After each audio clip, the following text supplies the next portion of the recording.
Welcome to the How We Can Heal podcast. My name is Lisa Danilchuk, and I'm a psychotherapist specializing in complex trauma treatment. I'm a graduate of UCLA and Harvard University, and I'm thrilled to share these reflections on how we can heal with you today.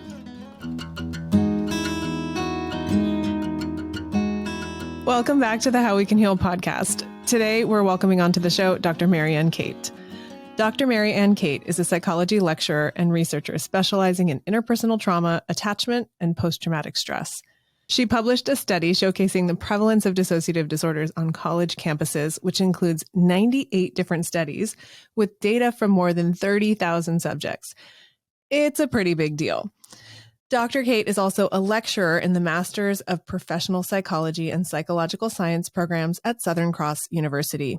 She's written textbook chapters and articles on post-traumatic stress, dissociative disorders, complex PTSD, and somatic disorders. Dr. Cate also developed the multidimensional inventory of dissociation. This is the 60-item version, referred to as the MID-60, to help clinicians identify post-traumatic and dissociative symptoms. The MID-60 is the screening tool recommended by EMDR trainers throughout Europe, North America, and Australia, and recommended by Harvard Medical School. Mary Ann and I initially connected through our work with the International Society for the Study of Trauma and Dissociation, and we became fast friends.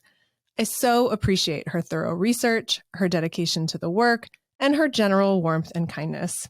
I appreciate every minute I get to spend with her, and I'm thrilled to share that time with you today. Let's dive into our conversation.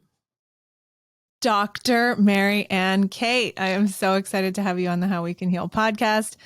You're amazing. I want everyone else to know, one, that you're amazing, and two, about the incredible research you've put out into the world. So thank you so much for being here today. Welcome to the show. It is an honor to be here and a pleasure to talk with you, Lisa. You know, you're just such an inspiration. So sharing this time with you is going to be wonderful. Oh, thank you. And I wish we could go frolic around Melbourne after this, but maybe another time, another day, we'll frolic around Australia somewhere. I want to start by just getting right into, I think is a pretty straightforward question, but also complex. Dissociation is getting a little more popular. People are becoming more aware of it, not so much to the degree that I would like just yet. But you have been so steeped in researching and defining dissociation. So I want to hear from you. How would you define dissociation to someone who's just sort of getting onto this page of, okay, this is something that has to do with trauma, and how does it work? What is it? I think that a lot of people misunderstand dissociation and don't recognize that it is quite common. So when people come to understand it, they won't unsee it. It's something that they will continually see, whether it be working with clients or people around them, in its mild forms, particularly in day-to-day life. So I would view dissociation as a process of where people disconnect from or compartmentalize stressful or traumatic experiences that otherwise overwhelm their capacity to cope. So this is a disconnection from different aspects. So you could be having thoughts that you cannot cope with, so the thoughts go away, or there's the feelings, it's too overwhelming, so there's like this numbness and no sense of feeling, a deadness there. It could be actions that you have made that you are completely disconnected from, like this disembodied sense of, did I do that? It sort of seemed to be happening beyond my control or automatically. It could be bodily sensations, so these sensations in the body, and including that actual physical numbness or deadness or parts of this somatic experience. For instance, not being able to hear, or so we sort of get into things that I guess in modern language would be like to do with sort of conversion disorder. There's also this parts when it becomes chronic about who am I, because the level of fragmentation of all of these experiences, and that can also become memory as well. So people that have a lot of trauma, then their memories of that trauma can become split off so they are able to cope, or memories that remind them of that trauma. It may not be the trauma itself. So there's this splitting off. It's because it's like this really heavy load to carry. So it's to be able to go forward, I have to sort of jettison some aspect of my experience just to be able to be persevering through it. So it's a coping mechanism that enables people to endure experiences that are intolerable. And just like anxiety or depression, you can feel sad and you can feel anxious. It doesn't mean you have a disorder. And I think that that's what's missing in the way that people view dissociation, is they view the parts of their experience where they are having to compartmentalize to that level just to cope with what's happening for them. Yeah, that I have so many thoughts as you're talking. One of the first ones is I have a friend who talks about putting things in the filing cabinet. And I wouldn't describe her as dissociative, or she doesn't have DID, but she's like, I put it in the filing cabinet and that's how I cope. And I'm like, well, do you ever open the filing cabinet? Like, do you ever look through what's in there? Do you take inventory? Is it, how much do you know what's in there? Is it organized? Is it disorganized? Of course I have all these questions, but I think that's a really common way. And I'm thinking right now, perhaps because where we are in the world, and I know so many people have endured loss in recent years, of grief, and how people have different relationships with, like, I've had an experience of grief where I just dove right into it, right? I did not compartmentalize it. I did not, rather than going, I'm going to put this in the drawer and in the filing cabinet and keep on my career or go to work. I started working in this field, which I was kind of already in it, but I started working with young kids who were going through a lot of trauma, right? And who had experienced different things that were sort of similar. A lot of what you're saying, I think, is more relatable. Someone might be like, oh, okay, maybe in a yoga practice, I've been like, oh, I don't feel this part of my body so much. And then through practice, I start to embody it more. But just to label it like a nerd, you're talking about somatoform dissociation, right? You're talking about dissociative amnesia in there, like completely forgetting. And you're even touching upon dissociative identity, which is, when we have that fragmentation, not just of a memory that happened to me, but of different me's, right? Yeah, absolutely. And I know you teach like whole day intros to this topic, and we could spend, easy 4 hours, which we won't, but you're really encapsulating a lot of these different presentations of dissociation. And I think it is important that we know and notice this isn't some extreme thing. Yes, that's maybe where we have more of the research, but it's really a way to cope that probably the filing cabinet example people can relate to more. Oh, I had to go to work. I went and cried in the bathroom or in the shower or in the car, and then I packed it up and put it aside, putting emotions aside in that way. And the thing is, they know that it's there. So, but again, do they attend to it? And I guess that's a level of dissociation. If you imagined that and couldn't remember what was in your filing cabinet, the filing system was deliberately lost, then you'd probably be looking at more severe dissociation. I open the filing cabinet and it's a black hole. It just goes away forever. And I do think grief can be a very dissociative process for people, particularly when people have to attend to things that don't allow them to grieve. And that could be attending to the funeral and all of the arrangements around that, where the person has no space to. It's just very administrative, very thought, and their feeling self is completely shut down. But then when they have space, they can integrate those feelings and it's no longer dissociative. So again, it's what is the person's capacity to cope? What is their space to grieve? But when they don't have that ability, then I think that's where you see the dissociation, which may be very temporary, and then the reintegration of that information and feeling. What stands out to me too is that a lot of people don't know how they'll cope with something like a sudden loss until it's happening. And so we learn, right, where our edges are and what our ways are, what our go-to protective or, coping methods are, kind of in the mix a lot of the time, right, in the thick of it. Absolutely. So I'm curious what drew you to research dissociation. There's different aspects to answer this question, but I guess the first time it even became a thing in my life was up front and center in my early 20s. I had two friends at very similar times that were both dealing with these early memories that were emerging of sort of abuse within the family.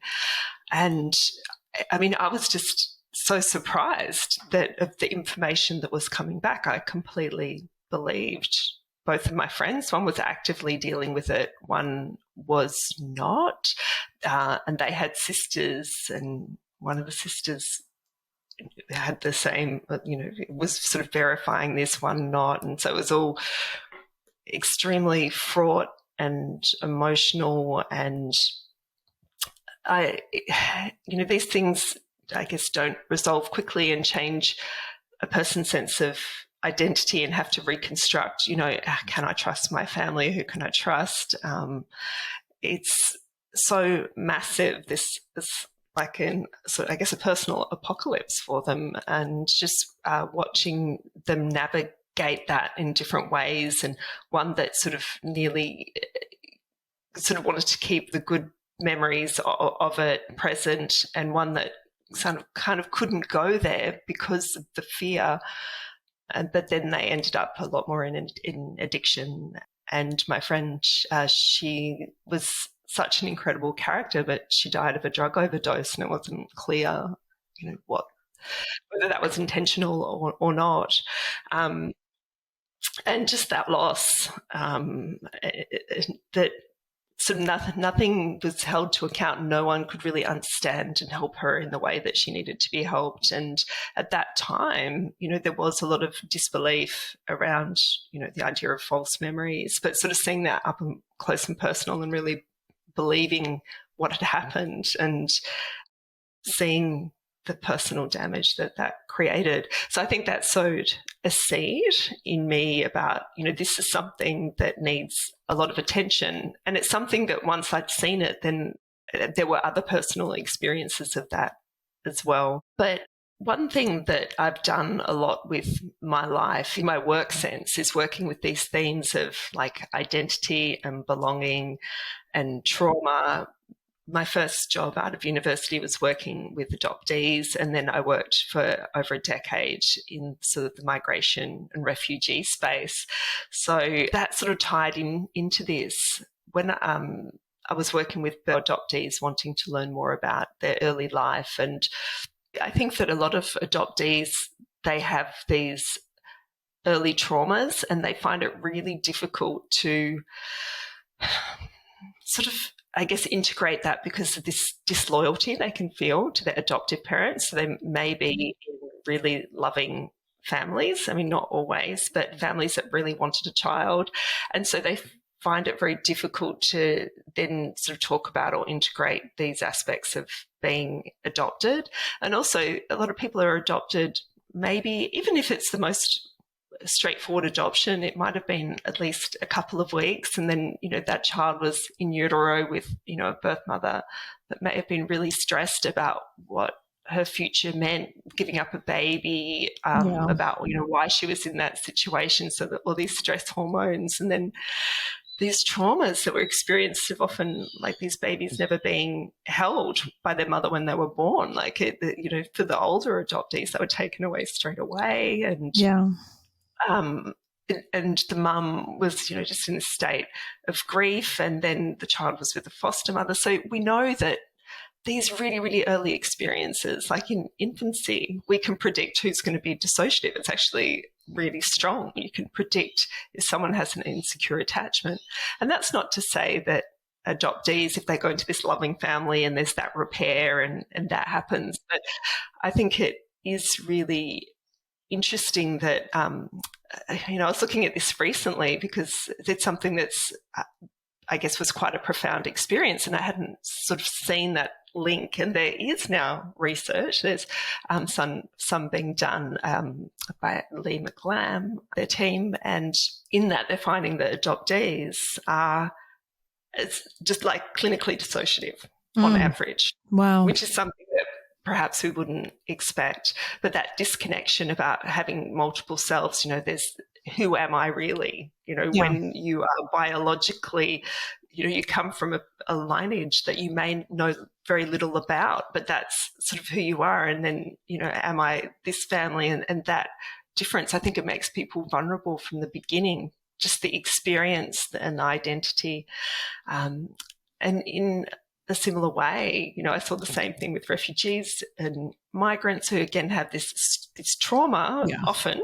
And even if people are sort of voluntary migrants, there's still that sort of, who am I? Why are people motivated to leave? So it's much less than obviously people that have experienced what it takes to be leaving on humanitarian grounds, and often, these years of living in such unsafe situations without often the family support that would bind people together. And then, moving to a host culture, and often, particularly for young people, they're trying to straddle, who am I?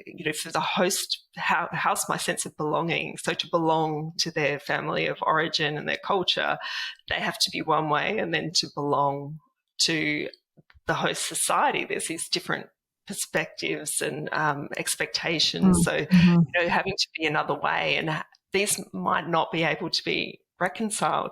And we do see, again, these real clinical levels of dissociation, particularly in refugees, which is no doubt hugely related to their trauma. But I think it's also the foundation. It strikes me as you're talking, just part of, I think, like the challenge people find with this, just the whole field of complex trauma and dissociation, is there's so much stacked on top of each other, right? There's attachment, there's safety within country, there's moving, there's all these other things that in terms of our development set up who we are, how we feel ourselves to be, how we process our emotions. There's culture, there's changing cultures. And so it can get, I think even the field can start to feel overwhelming, and it's definitely complex because we're talking about human beings. And I have yet to meet someone who's really, really actually a simple person. Like, we're all actually pretty complex.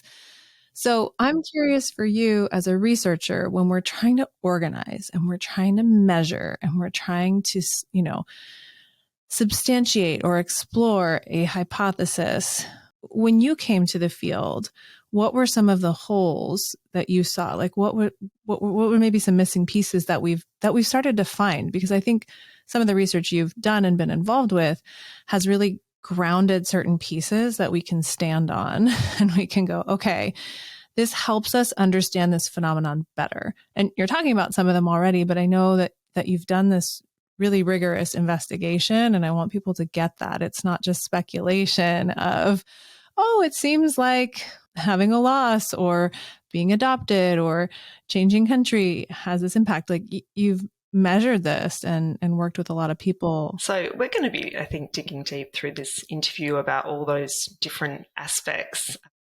Going back to your first question, what was lacking and what were the holes? And I guess that was one thing that was really obvious to me, was that and at the time there was this skepticism, and, we know that the Lost in the Mall studies were sort of completely misrepresented and to some, certain extent been discredited with this idea that people could have false memories of something bad that had happened to them.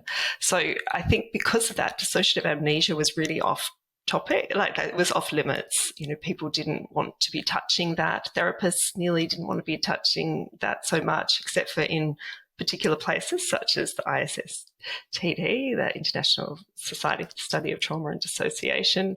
When people talked about dissociation, they were really focusing, and the research particularly was focusing on dissociative identity disorder. I can absolutely see why that was the case, and also because people were really interested about how can somebody have these different selves that act in different ways. So there was a high need within this group who often were struggling to function and highly suicidal, and these real difficulties that they needed support. But also I think it was an interesting area to look into. But when we'll sort of talk about prevalence later, but dissociative identity disorder is not the most common, as you wouldn't expect it to be. The experiences that create it are so intense and terrifying and lifelong that they don't happen to that many people. And therefore, there's not that much dissociative identity disorder. It's more common that there's less common types of trauma, if that makes sense. So the trauma that is not intense, there's more of it. So we have more dissociation that is from that not as intense trauma.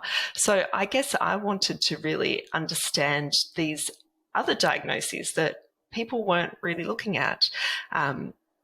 And other specified dissociative disorder, what a catchy name, and before that was called dissociative disorder not otherwise specified type 1. They're really doing well here. It's great marketing. I know. In the World Health Organization classification system, it's called partial dissociative identity disorder. And that sort of gets more to it. But then people don't even understand, what is that? Because how can that be partial? When I'm teaching, I sort of give the example of, imagine somebody driving a car, and dissociative identity disorder is where the person is driving and they're aware of the other people in the car. There might be, sort of voices and chatter and sort of disharmony or different things happening. But when there is a switch, there is a switch of driver. So the executive control, that the person that is driving that person, the vehicle, is a different part of the self. So with partial identity disorder, people have this experience of having other parts, but those parts aren't strong enough to take individual control. To jump out and take the wheel. Yeah, so what that sort of looks like is they're driving in the car, they're hearing all of this sort of noise, and it feels like someone's trying to take the wheel, but they can't, and someone's like yelling out the window, and they're like, oh my gosh, why am I so angry? Where are these words coming from? And there's this sense of them not contained. There's this intrusions that are really difficult for them to stay present, and they may nearly lose it, but they're still in. So there might be this feeling of jostling in the driver's seat from these other parts, but they're definitely still in the driver's seat, even if they're like, having a moment where they feel like they've lost a little bit of control, but the executive control remains. But there's basically no research about that specifically. And if it's done, it's put together with dissociative identity disorder. So I also want to know, well, why do some people get dissociative amnesia, and why for some people do they just experience depersonalization, which is feeling disconnected from the self, like a stranger to themselves, or derealization, like feeling the world and the people in it is unreal. So why do people have these different experiences? So that was something that I was really curious about. So what's protective, what's causal? Yeah. And you've asked some of those questions in your research, like what's protective, what's causal, how common is this? Are there any other, important research themes or questions of yours that I'm missing here? I think that that's sort of an overarching part of my research. I know that, you were interested in sort of, well, what are the important questions that I've asked in my research? And sometimes we were talking about this earlier. Do we go into the past and talk about the fantasy model? And it's a difficult one because in some ways it feels like neuroscience has put that to bed, but it keeps popping up, whether it be, the Harvey Weinstein trial and things that, people sort of talk, can there be this false memory? So I think a key question for me was, how can the fantasy model be true? And I'll say why I asked that question. So when I started researching dissociation, which is just over a decade ago, it was accepted without question by many educators and clinicians, like the idea that people could come to falsely believe that they had these dissociative symptoms. So their symptoms were actually false. The person just believed that they had them when they didn't. And they got them by these socio-cultural influences, such as it was then very much talking about movies and books, as well as the idea that a therapist could say to them, oh, I think you're abused. And that person would sort of spontaneously come up with these memories of abuse. Well, now that media would be social media, right? You're talking about movies, books, Yeah. TV even, but now there's a whole other layer. I know. Yeah, which is fascinating because I think that that plays into something that when we fast forward to the modern day, which I will come back to, but sort of looking at 10 years ago, these sociocultural influences that I was just like, oh, I found it really difficult to comprehend that that could actually lead to what people were saying was dissociation. So someone with dissociative identity disorder, that they had just created that made no sense to me. I wasn't convinced people were that suggestible.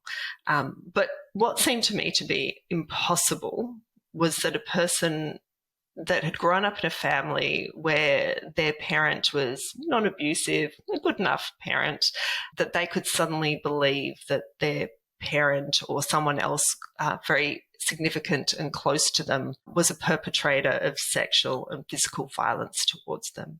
Yeah. That made no sense because it goes against every survival instinct that we have as a human.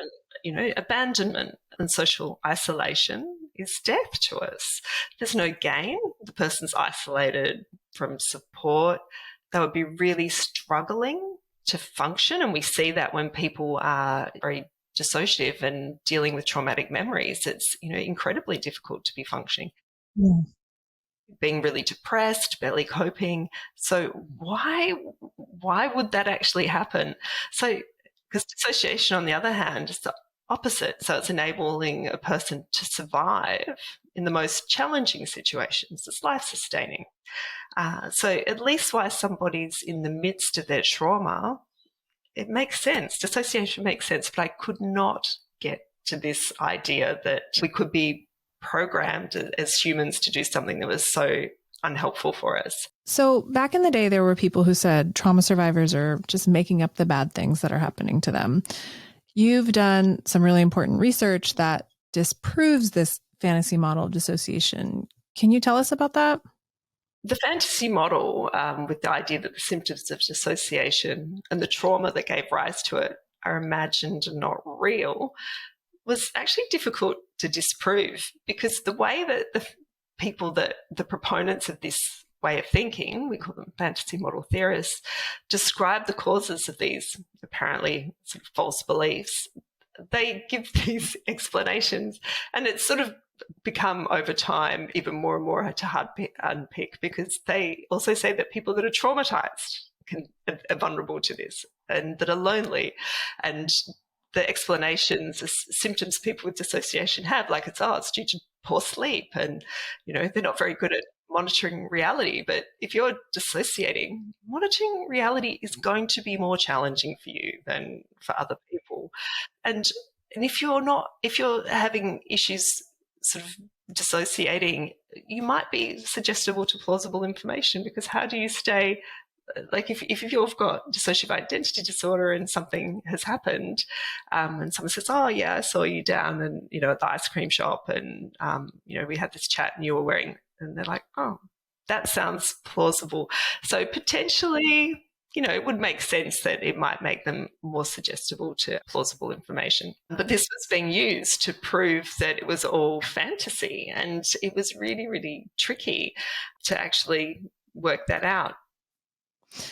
It's like taking all of the symptoms and turning them around. I mean, it makes me think of deny, attack, reverse victim and offender, right? Darvo from Jennifer Fried in season 2. And, you know, we speak about that with Jennifer Gomez as well. It's this, like, you stir up a cloud of dust that's so confusing that any bystander watching has no idea what's going on, or who started what, or is there a victim here? Who is it? Right. And then it just, people sort of leave it alone because it's too complex. But the way that you're drawing it out is really saying folks who were dismissing dissociative amnesia, dismissing these memories, were using the symptoms themselves to sort of discredit the experience of the person who'd been traumatized. Am I following that right?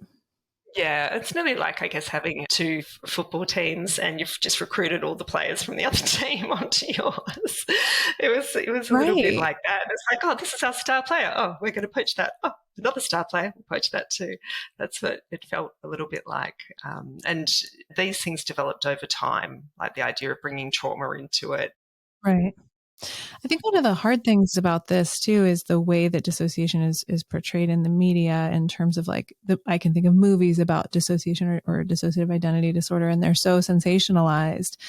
As I've been a part of international organizations supporting people who work with DID, treating people who have it, whenever a movie like that comes out, there's such a backlash, right? It triggers people. It's upsetting. It's because of the way things are sensationalized. I know, it's either not true or the worse, isn't it? And again, just like it does, when you were saying Darvo, I thought that was really interesting, and I hadn't actually, sounds really obvious, I hadn't joined those dots, but it really sounds that like the deny part, it's not real, to sort of attack you're bad, we have to be wary. So one of the other things that come up is people think, well, dissociation is not that common, right? Like, oh, it doesn't happen that often. It only happens in these extreme cases where people get DID. And I've known a lot of therapists and even talked to people who are going through psychological training to become psychologists who don't get exposed to this, don't get training in it. They think it's so rare. I've worked for 10 years in this setting and I've never seen it. And I can tell you, I've worked under supervisors who say that. And I've had clients and been supervised by them and been so frustrated because it almost feels like, again, that denial or that lack of ability to see that dissociation essentially is happening for the provider as well. Like it's too complex. They don't want to see it. So is this a cultural thing? Is this a Western thing? What's the research and what questions have you asked around that? It's a very interesting one around prevalence. And I guess when I first started out, I was like really interested in, what are the causes? But then I had this kind of shocking experience when I started my research and, the questionnaires were coming in and I was sort of checking and I was like, how I had this finding, and this was in an Australian university setting. So, mainly students, a few staff, and it came back saying that people on average were dissociating 13% of the time. Wow. And I was like, oh my God, this is so high. Maybe I've got a decimal point wrong. Yeah. I'm like, how did they define that? Yeah, I just couldn't believe it. And I was like, oh, that must be plausible. It's 1.3, but no. And then I was sort of at a conference talking to some experts, and then they were saying the opposite, saying, oh, I've heard that studies of college students, they're hugely dissociative, as dissociative as people with dissociative identity disorder. And as it turns out, that was completely wrong as well. Like these people, there were studies that were finding that, but they'd actually, because there's different scales, they're meant to average them. They were adding them together, and there was a few studies that did that. So it gave this false impression of these really high rates. But I ended up going, well, what is it? Because what's a baseline? Because to me, I would have thought 13% is really high. These Australian students, what's going on in Australia that people are dissociating that way. So that spurred the meta-analysis I did of 98 studies. So it's like getting 98 studies from around the world and sort of pulling all that data together. So you've got, I think it was something like 28,000 participants, which is a lot to do data analysis with. You get like these quite compelling findings. And on the whole, it was students around the world dissociating 17% of the time. 17. And Australia was actually on the low side. So, I wanted to write high. Like I remember high rates of dissociation were found. Like I remember just writing that because it just didn't seem possible to me. And I was also able to confirm that it was a global experience, because that's another argument. Oh, it's just North America or it's just the Western world. But it wasn't more prevalent in North America. It wasn't more prevalent in Western countries, which would surprise people that are skeptical. But because of where I was coming from and looking at it through a trauma lens, I thought, well, it must be higher in those countries where there's a lot of interpersonal trauma. And it was those thoughts about, migrants and refugees. And, obviously there's high rates there, and thinking of communities that have a lot more violence, we see higher rates of dissociation. So it just made sense to me that well, that would play out on the country level as well. And countries that were really safe, like Switzerland, had very, very low rates. Countries that were more unsafe, such as Peru, had higher levels of dissociation. So, when I looked at it in an international context, it looked like trauma. And, this was in countries, you find dissociation wherever you go. If you use the tools, people go, we don't have any dissociation. It's just because they haven't looked and they haven't used the right tools. If they go in and have good instruments to check and are doing the right thing, they'll find it. And I think that's an important lesson, that it's not this North American fad. You're making me think about the mid 60s. Can you talk a little bit about that? Because I think one of the things that comes up with therapists, and I know a fair amount of people listening are wellness providers, yoga teachers, therapists, healthcare workers. And like you said, once you see dissociation, it's really hard to not see it anymore, right? It's like any of those things where you learn something and then you start hearing and seeing it more often. So what are some of the good measures, and how did you come to the mid 60?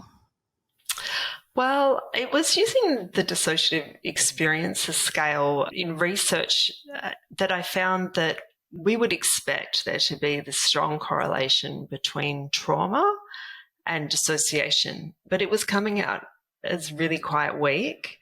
And that was really spurring the fantasy model, because they could say, well, fantasy is equally influential, which makes a lot of sense, because people that have a lot of trauma, that's a way of escaping is into a fantasy world. So in itself, that's not a surprising finding. It doesn't discount dissociation in any way. But what I realized when I actually looked through these instruments really carefully is that the dissociative experiences scale, it was designed to pick up dissociative identity disorder. Like, that's what it was designed to do. It wasn't designed to pick up dissociation on the whole, like all the dissociative disorders. So it actually looks at normal dissociation, experiences of absorption that people in the general population have. And then it was looking at just the very, very top. So it was missing this complete middle section. And in statistical analysis, it just doesn't come out very strong, because these core components of dissociation were missed. For example, there was nothing to do with dissociative amnesia in there at all. It has an amnesia subscale, which people become very confused by. They go, oh, but one of the subscales is called amnesia, but that's the amnesia that's experienced when someone has dissociative identity disorder and is switching states.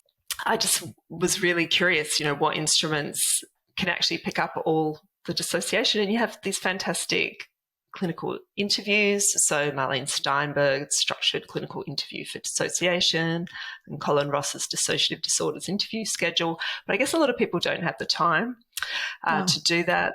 Then there's a diagnostic instrument that's 218 questions. Ooh, that's a lot. It's a lot. I mean, it's considered a diagnostic instrument.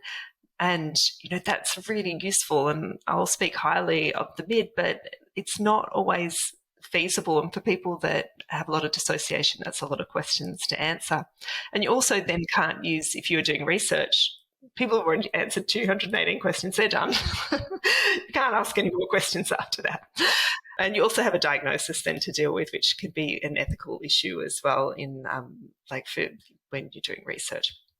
So I was like, well, what can I do about that? And so I did speak to Paul Dell about, making this a shorter instrument as a screening tool. And so that's how I got into the mid 60, and it was looking at sort of the 12 factors and just picking the most predictive questions for each of those factors. So it sort of kept the same factor structure. One thing I want to make sure to do is, so it's multi-dimensional inventory of dissociation, correct? Yeah. And it's number 60 because it has 60 questions. Yeah. Do you want to just go quickly through the 12 sort of elements that it's measuring there? Because I think that sort of circles back to our first question, which is, what is dissociation? Yeah, what does it look like? What does it look like? How do we get this, for this very intangible thing that can start to feel elusive? Like, how do we ground it, and how do we name it, and how do we name the different aspects of it? Because again, it can get, and folks who work clinically with this know, it can just get really muggy, right? It can get really unclear, Yeah. and you're trying to, so I think it's super helpful for us to have tools, whether it's for ourselves, understanding just, everyday, more common dissociation, but also for folks who are working with other people to start to see.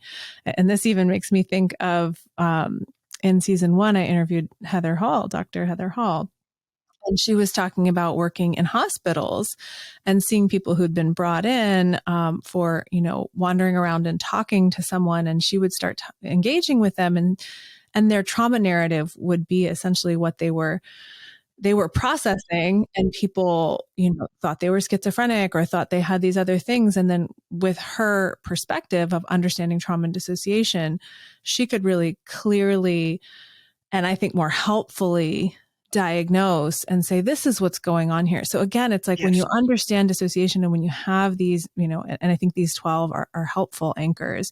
When you have these anchors, you start to go, oh, this makes sense. And this person's behaviors make sense. And my behavior makes sense. And it's all in light of, how these presentations or symptoms are really helping us in some way. So what are the 12 anchors?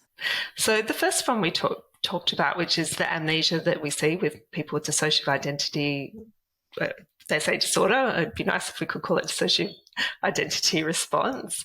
And that's like finding yourself somewhere with no memory of how you got there. Then there are 3 scales that look at experiences that are common in people with dissociative identity disorder and this partial dissociative identity disorder. And the first is just having some sense of awareness of having self states. So the idea that, you can say, I've got people inside that have their own names would be an example of that. Then we have interesting overlay here between things like the inner critic, but we call this persecutory intrusions, for example. So this voice in your head, and it's calling you, you're worthless, you're no good, you're a failure. So that's one of the scales. As well as angry intrusions. So that could be this experience of having a part of yourself that comes out and says these sometimes quite awful things or very angry things that you would never do or say. It then looks at experiences of derealization and depersonalization. So we talked about that before, the idea of feeling like a stranger to yourself. And for derealization, it's the world around you feeling unreal. Although derealization and depersonalization can also be a result of drug use, so that sudden onset can sometimes be, things like MDMA can sometimes trigger that. So it might not be a trauma history at all if that was the only symptom the person had.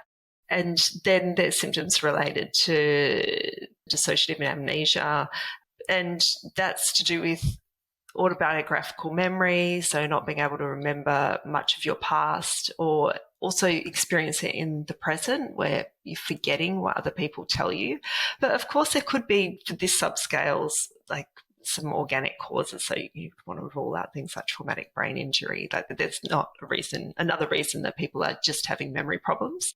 Absolutely. That scale is related to dissociative amnesia as well as complex dissociation.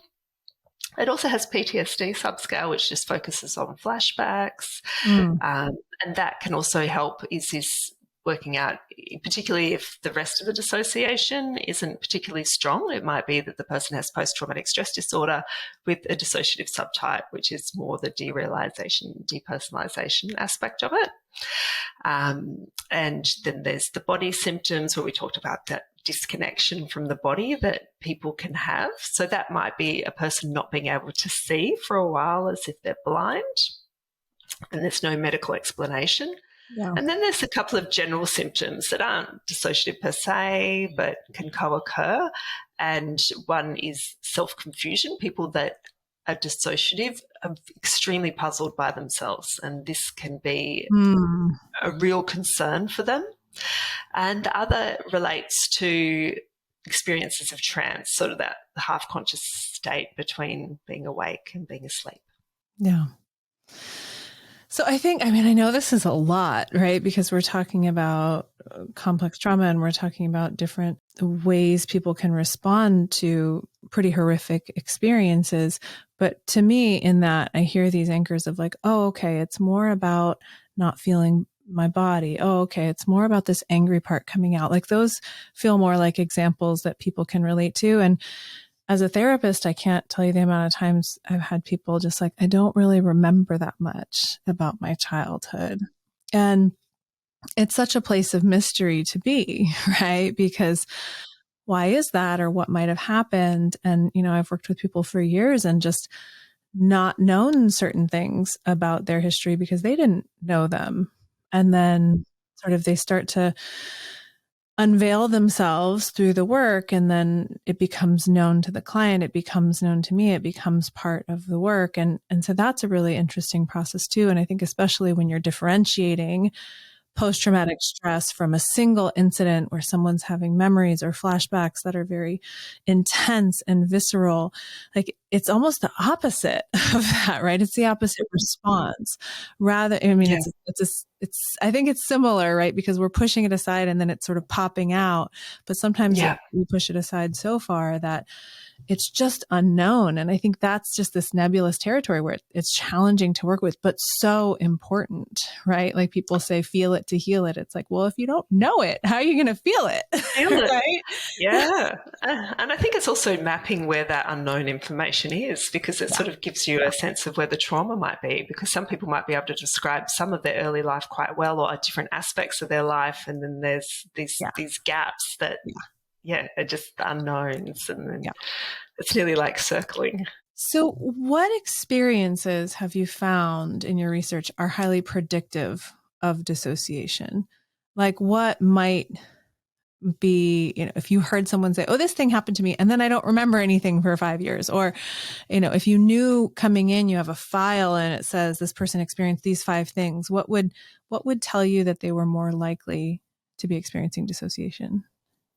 I guess if I go back to my sort of empirical research on this, and I'll talk about sort of 3 parts that I've found about attachment trauma and parent-child dynamics. So we know from it's not just my research, there's like really good longitudinal research that I haven't been able to do that predicts a disorganized attachment style in infancy. So when a child wants to go to the caregiver, but the caregiver is the source of their fear, and they end up in this sort of very stilted, can't respond because there's no response, and dissociation in a way resolves that because it enables them to attach to a caregiver that they're afraid of or is frightening them in some way. So in my research, I found that this similar style, so people that were dissociative had this fearful attachment style. They wanted to attach, and that was the overriding part, but they were afraid to. Mm-hmm. But that sort of need to attach was actually the stronger part. And so for people that were in the clinical group, they had this, but they also had the secondary part of profound mistrust, which is you cannot trust anyone. So that was even harder, but they still, on the whole, would attach. And I think that plays out. If I think about women I've seen with dissociative identity response, where most have been in relationships, and there'll be a couple that it was, they maybe had a few relationships that were very short or were catastrophic or violent, and then have completely just not been in any more relationships and are incredibly fearful about them. So just whether a person can trust and if they're able to trust another person is a huge indicator. So, we hear often about trauma, and it's like people are like, oh, trauma causes it.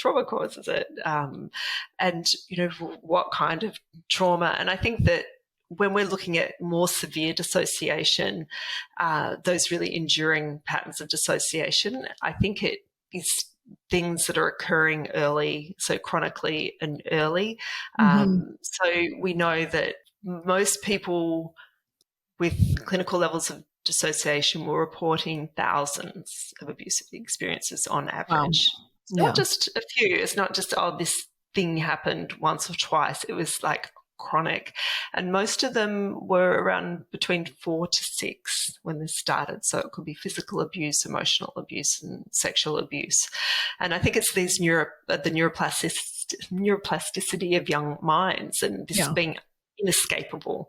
They're not able, like, and at what point does the mind just go, I just have to shut down and kind of go along with this because I can't escape. I mean, you're going to really be trying to escape on the 843rd time and you're 7 years old. Right. And when you're thinking about a child between 4 and 6, like where do they have to go in terms of other ways to cope or other resources, right? Like that's a really pivotal developmental age. And there's the neuroplasticity. There's also, comes to my mind, just like access to outside supports. And if you're having thousands of experiences of abuse, and, you know, we can talk about family dynamics in a moment too. And if it's entrenched in the family, like where, like you said, abandonment and isolation are such threats for our physiological well-being and our survival, that this is the other way, right? This is the way to make it okay to stay in those, you know, abusive environments and make it through. Yeah, and the child can't fight, they can't flee, they're completely dependent. The experiences that I found were sexual abuse was incredibly common, and I think it's probably maybe 100% because there's always people that don't quite remember. I mean, it was so high, there was only a couple of people that did not report being sexually abused. Life-threatening experiences such as choking and smothering, physical injuries, like serious physical injuries. We were talking about the importance of attachment and being deprived of your basic needs. So that's serious neglect. Yeah. So for people that were sexually abused, it was a 16-fold risk of a dissociative disorder in females and 13-fold in males.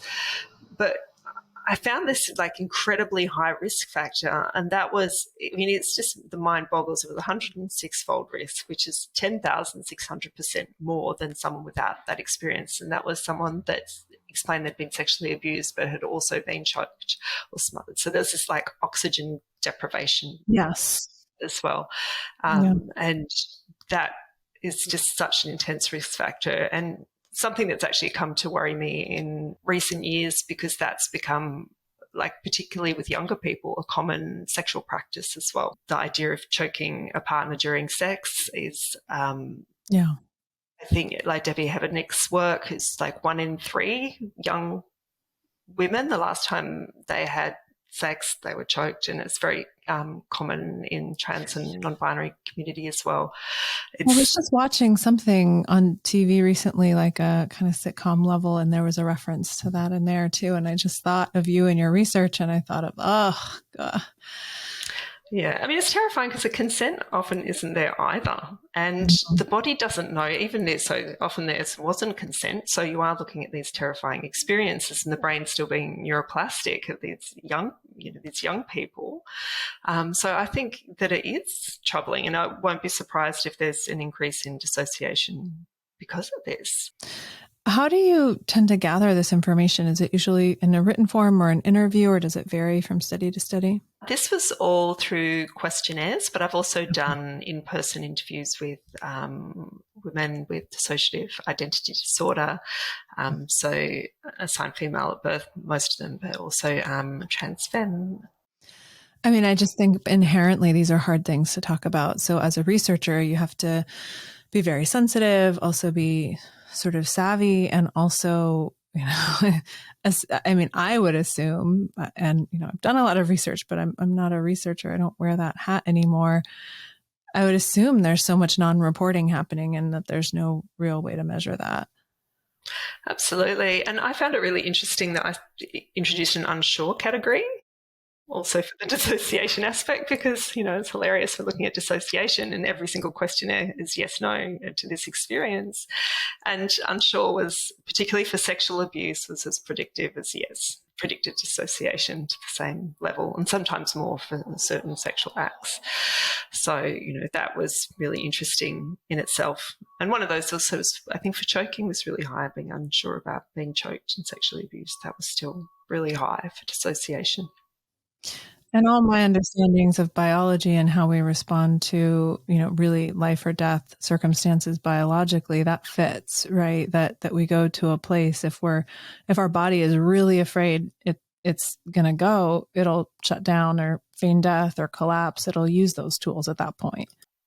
Yeah, absolutely. Yeah. So those are the very specific isolated experiences, or, maybe not isolated if we're talking about thousands of occurrences, but what are some of the dynamics that you see that lead to dissociation? So I guess I wanted to really understand this. So I sort of dug deeper because it's not looked at as closely. So the things that I found that were related to this sort of lack of parental care. And when it came to dissociative identity response, it was actually this incredible coldness of the mothers that came through. And that wasn't the respondents saying that. They were actually incredibly loyal, actually surprisingly loyal, but it's something that I really noticed that was coming across. But where the child isn't able to seek comfort, so as an adult, they're not able to seek comfort when they're hurt or distressed. They weren't able to develop self-esteem or self-worth or a sense of self. So they have this chronic feeling of being unsafe, which can be the unpredictable parental behaviour, these feelings of powerlessness and not having any control over their life, feeling things are really unfair, and there's these secrets, this sort of pervasive sense of secrecy. Not to say all parents are open and transparent. And often for females, particularly being this isolation from peers, and sort of so being a bit more isolated from the outside world. And I think this is in an attempt to, what we see is like hiding the dysfunction that exists behind the closed doors of this apparently normal family. The family may look sort of like upstanding members of the community and present themselves that way. Yeah. But then there's the things going on behind the closed door. And that makes it very difficult for a person to reconcile what is happening. It's like, is this right? And I think, that very incongruence sort of leads to dissociation as well, particularly, when you see things like gaslighting as in addition to that, that didn't happen. And it's like, my family looks this, or, this member of my family looks this way, and they're saying it didn't happen. And it's, these things I think all contribute to it. The idea of feeling seen by their caregivers as the person that they are, or feeling valued, having opportunities for like decision making and critical thinking, like a lot of that's shut down. So there's this like learned helplessness and dependency. Yeah. Caregivers who aren't attentive, nurturing, dependable, kind, supportive, encouraging, committed to the child's development, they're more likely to maltreat their child or create the conditions in which others end up maltreating their child, and also less likely to protect their child from abuse. And so, I think that understanding these dynamics, and, you and I have talked about this before, are really useful in thinking about what might be helpful in a range of settings and avoiding things that are potentially triggering, like in yoga, that might be people saying, you will now be feeling relaxed, telling them, because this idea of this is telling them how to think can be very triggering, and it's reinforcing that they don't have their own agency, right, or being too directive. Yes. Telling them to move into happy baby pose. And it's a really vulnerable pose. So it's more as you do. And, you teach people about, if this feels right for you, I'm not sure the words you use exactly, you may like to, but these invitations. Yes. All those words. Yeah. When you're ready, if you're ready, if you like, when you choose. Absolutely. And I think, yoga, people can be very regimented about these things. And it's like, this is this healing modality. And if it's not done right, that's the reason you do such great work. So, yes, it has this wonderful healing potential. Well, so many of the things you just pointed out in family dynamics, which, as we grow older and grow into adults, we often end up in dynamics that feel familiar, right? Like, the apple didn't fall far from the tree for me. Both of my parents are psychologists and therapists, but we end up in dynamics that feel familiar. And so, I'm thinking about this applies to when we're talking about children and being surrounded by their families and the dynamics in the families. Well, also, what are the dynamics in adult relationships? What are the work dynamics? And you pointed out some of the problematic or challenging or unhealthy ones. And I'm just thinking of the opposite of that, like safety, comfort, empowerment, Yeah. transparency, Yeah. connection, Yeah. agency. And like these are principles of trauma-informed care, right? Consent, right? Freedom of thought and being recognized and acknowledged for who you are. And all these things that are so valuable that most human beings, when they hear them, go, if you're like, do you want to go into room A or room B? Some people will go into the room that has the harmful dynamics because they're familiar. Right.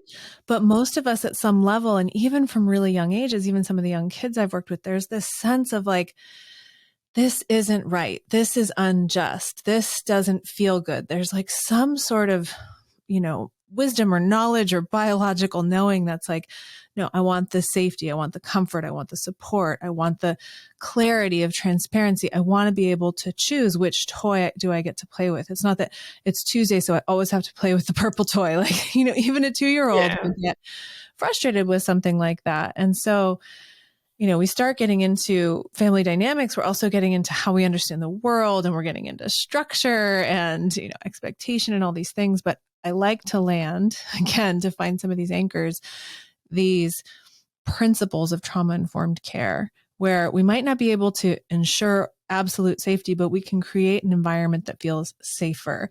We can invite comfort. We can remind folks of their ability to make a choice. You can do this side or that side, or you can opt in or out of this next thing. Something as simple as that. And the choosing to do it from your own choice rather than just because other people are doing it or just because someone told me to can be so powerful.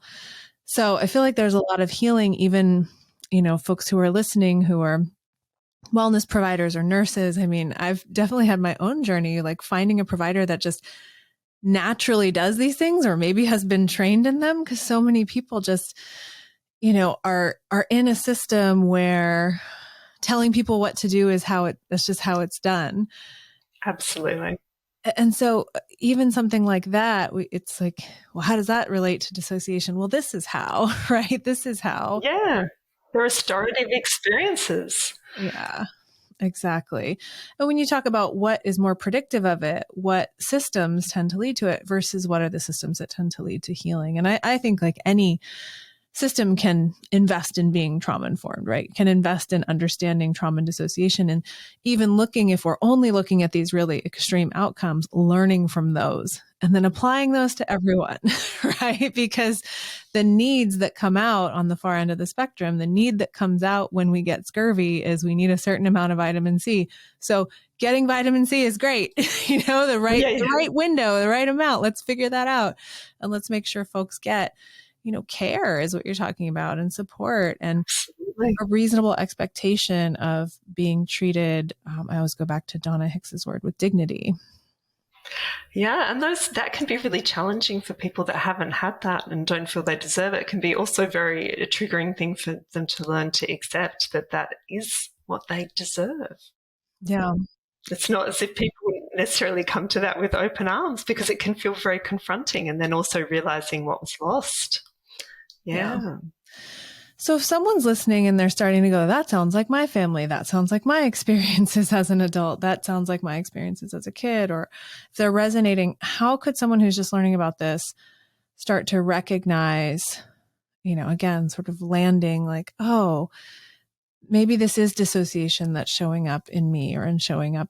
Yeah. I mean, I think that the International Society of Trauma and Dissociation's public resources page is a very good way to start, and just looking at some of the fact sheets. So, really going to that sort of evidence base that's sort of written in an understandable way is a good point.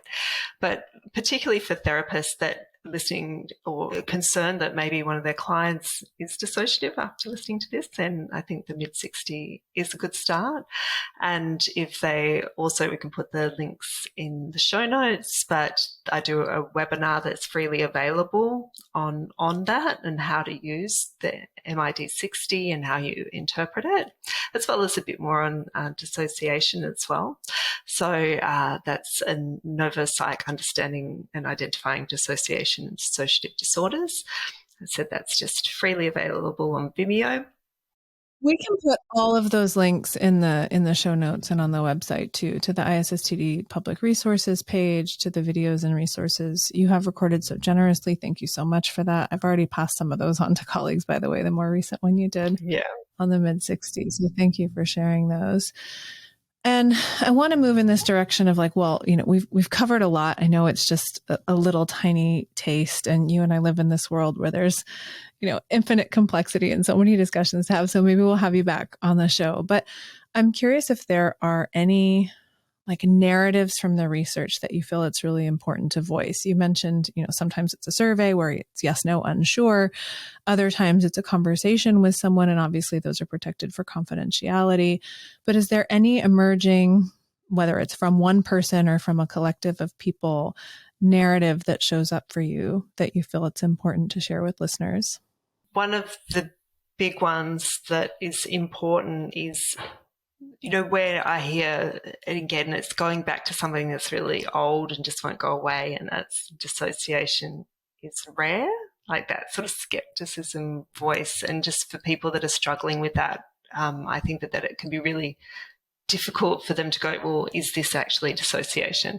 And so I think the fact that it's as common as depression, that when people think of dissociation, they're imagining dissociative identity disorder, so it can feel a bit removed from their experience. It's like, that's not like me. But yet everyone uses dissociation to cope with these overwhelming situations. And, you'll hear these conversations, after the breakup, I couldn't feel any emotional. I was completely dead and numb.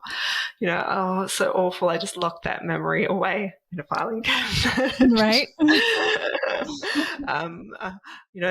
With all that's happened, I barely recognize myself. It exists in many different forms and many different intensities. And just because it's not dissociative identity disorder, it doesn't mean that isn't impeding the person moving forward, because that sort of a level of integration and understanding what is happening for the person is really important in healing. So whether they clinically have a dissociative disorder, and a lot of people do, it's 10% of the population will at some point in their life. It's like, that's a lot. So if people are sort of feeling that some of this resonates, but it's like, oh, it's not that extreme, then I think that it's important to get that support and reach out, and know that healing is possible, and particularly where it starts early. And again, that neuroplasticity, I just wish that there was this identification of dissociation early on, because it's really tough for those people that have dissociative identity disorder. Their lives are so fraught and harrowing, then they won't know, because their defense structure of dissociation is so tight to get them through that experience, that's not going to fall apart and be unpicked. And so often people's experiences don't come to light until early adulthood. But that's when it'd be great if the work can be done, because it just takes a lot longer, I think, for people that are older. And I'm sure that is that what you've found too, when those pathways are more ingrained? Yeah, generally speaking, I think the earlier the support, the better, the earlier the intervention even. Yeah. Which leads me to what are some of the supports you've seen be helpful? And I don't know if this has come out in the research or if this is just in sort of, being in the world of dissociation. I'm obviously an advocate of getting support of a mental health professional who has training in this, who, you feel somewhat seen or understood by in your experience, speaking to, people who are experiencing this. Are there any other things that stand out to you as valuable supports? Because it's so diverse, the way that dissociation presents, and some of these foundational things that we've talked about, whether they happen, I think that obviously having a mental health professional working alongside you is really important, to try to traverse this difficult territory. So trauma-informed therapy, that's really dissociation-informed as well, because I think trauma-informed therapy gets a bit of a tag, but actually, do they really understand dissociation? And, really working for that place of helping the first person experience stability and this felt sense of safety, so that they can then slowly address the impact of the trauma, whether that's not necessarily going back into traumatic memories, but it may be, as well as like that whole of life experience. So looking for social connection, making sure where they live is in a safe environment.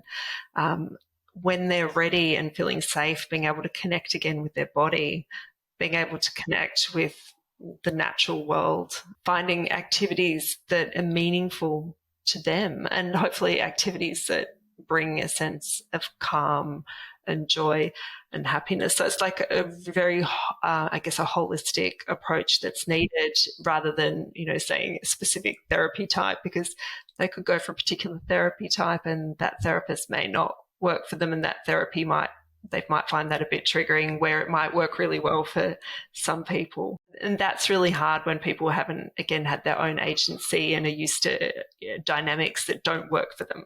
So when things aren't right, I think, being able to feel safe enough to say, well, this is really difficult for me, this part, and seeing if there can be a repair. Because, those things I think can be really frightening themselves, or also going, this isn't working for me, and trying something else. Because of those dynamics that are so ingrained, often, intensive people pleasing, but also high levels of control, power differentials. So a person feeling, look, that's okay if that's not working for me. Yeah. And I guess one of the things I'm curious about is, this is the platform I'm most familiar with, where people will openly talk about their experience of DID. And so, like I said, there's movies about folks with DID that don't always resonate, at least with the populations I've been exposed to, of people who are living with DID. So I'm just thinking about, as social media consumers, whether or not people know they have a history or are just sort of coming on and learning about it. I think it is hard to differentiate, what the source is and where it's coming from. We did touch on this earlier, where it was interesting in the very beginning. I talked about, I completely still stand by what I've said about the fantasy model, and I don't think that people are going to create these histories of abuse, but whether it can influence dissociation. We've seen socio-cultural influences on all sorts of mental health issues throughout history. It's not the first time. I think I was reading somewhere about dissociative fugue becoming a big thing in the turn of last century. Like the idea of fugue states. These things are all possible, and I think that it would be some really interesting research. But I guess what does worry me is that at some point we might have the backlash where people are saying, this isn't, like, discrediting of dissociation more generally from, I guess, this concern about the level of self-diagnosis, particularly in young people, that's going on. And, I know a lot of therapists are concerned about this, and they've never had this before, because generally speaking, people with severe dissociation are more likely to be hiding the conditions from themselves and the outside world. So it is a bit of a different phenomenon. And often the first time people think that they're seeing dissociation, even though they may have seen it in the office for years and not noticed it, but where people are coming in and saying, I've got dissociative identity disorder, or I've got another specified dissociative disorder, and this is what's happening. And being able to describe their inner worlds and systems in a way that would take probably years in therapy for somebody that's highly dissociative. So there seems to be another process involved. And there's also an overlap as well. I think that there's definitely trauma. It could be that is actually dissociative identity disorder. It could be dissociation. It could be neither of those things. There's a lot going on that we need to understand to be able to give everyone the support and help and the sense of belonging that they need. And as you're talking, I think back to, tools like the MID, or, as impersonal as they are, there's again some like grounding and some amount of amalgamated research and reflection and testing of instruments that like we can go back to as the mental health field, at least, to sort of as a touch point. I would hope so. But apparently there are sort of videos on how to complete these things. Oh, I think it depends on like your level of self-awareness and I guess in terms of dissociation too, right? But I think any if someone's aware they're getting a personality test or a psychological test, people can give the answers that are true, or people can give the answers that are what they want to be true. And so that's a whole other layer that we won't get into. I know. And it's so confusing because there's also things like within neurodiversity, like masking, is that, to what extent is that experienced as dissociative? And so it may just be the way that experiences are interpreted. So it's not trying to give false information. It's like reporting an understanding of an experience, which may not be how the people that have designed these instruments see it, or maybe that will change. It'll be interesting. It's an interesting space to watch. We'll put links to your direct research also in the show notes, so folks can go directly to that if they want to learn more, look at the studies you've done, reference some of the statistics. What's next for you in your research or your work? I've got a few projects on the boil from data I've collected. And so I am hopefully going to be able to look at neurodiversity, so looking at ADHD and autism, which will be really, really interesting. Thank you. Yeah. Thank you. So a little bit more on depression and anxiety, and so the intersection between different diagnoses. Yes. Oh, I can't wait for that. I'm so excited. You have to tell me when and where you're presenting that research, and send it to me when it's published, and I will share, because it's one of the most common questions I get if I'm offering a training in trauma-informed yoga. Someone always asks about ADHD. Someone always asks about autism. And so I think it's really important to get more research in those areas. Yeah, because there's not much with the dissociation intersection at all. It's just a lot of questions, I think. Not so many answers. Yeah. So hopefully that will start to paint a bit of a picture. Yeah. And, when we're talking about the things we've talked about during this conversation, they can get pretty heavy. We're talking about child abuse. We're talking about sexual abuse. We're talking about really difficult physical, emotional and interpersonal experiences. So amidst all of that, with this being such a focus of your work, what brings you hope?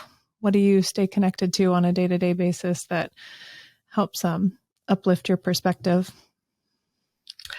I think the increasing belief in, childhood abuse and trauma existing, as well as dissociation. I just think for so long, there's just been so many sort of different movements in recent years that have really highlighted, and the internet can be, I guess, has also drawn light to things that may have been hidden by, like, if you think about Michael Salter's work and things like unorganized child abuse, like there's evidence is undisputable that these things happen. It's not just people's accounts. So I think people still find that hard to accept, but it's changing. And I think that makes healing much more possible when people don't even have to do the very basics of, like, this happened to me and that's believed. That's just a whole another layer of trauma in people not being believed or not being able to get the support because people are like, I don't believe in dissociative identity disorder, which was pretty common. So I think that it's very sad that it's so basic, but that gives me hope. But it's foundational, right? It's a really important piece. Yeah, and it's a societal shift that can help lead to healing and hopefully also stop some of these things and lead to prevention. People aren't having to go through this. Yeah. So how can people connect with you and follow your work? Where's the best place to find you? Well, they can follow me on ResearchGate, where I post my articles, on LinkedIn. I also have a Facebook page called The Dissociation Researcher that I've started. Yes, and I reshare those as often as I see them. Every time I see something from you, I'm like, yes, I just want more people to have access to this type of stuff. I feel like it gets so siloed in a lovely community of amazing human beings, but I want it to be out there more freely. So thank you so much for doing this research and for dedicating so much of your time and energy and life to it, right? Because it's so valuable and so helpful for folks who have been through some really gnarly things and really rough experiences in life. And, you and I know those experiences are way more common than most of us tend to think when we're just walking down the street and seeing people walk by us. Yeah, absolutely. Yeah. So thanks for coming on the show. We've got like 12 other episodes planted of things that we can talk about. We can do one episode on each section of the mid. Oh, how boring. We'd make it interesting. It'd be fun for me. I think it'd be really interesting. Thank you, Dr. Mary Ann Kate. You're wonderful and fabulous, and I'm just glad you exist in this world.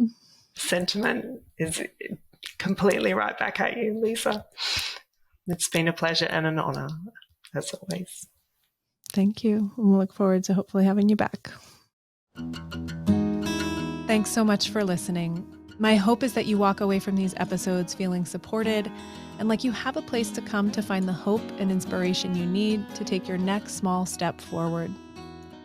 For more information and resources, please visit my website, howwecanheal.com. There, you'll find tons of helpful resources and the full transcript of each show. You can also click the podcast menu to submit requests for upcoming topics and guests. I look forward to hearing your ideas.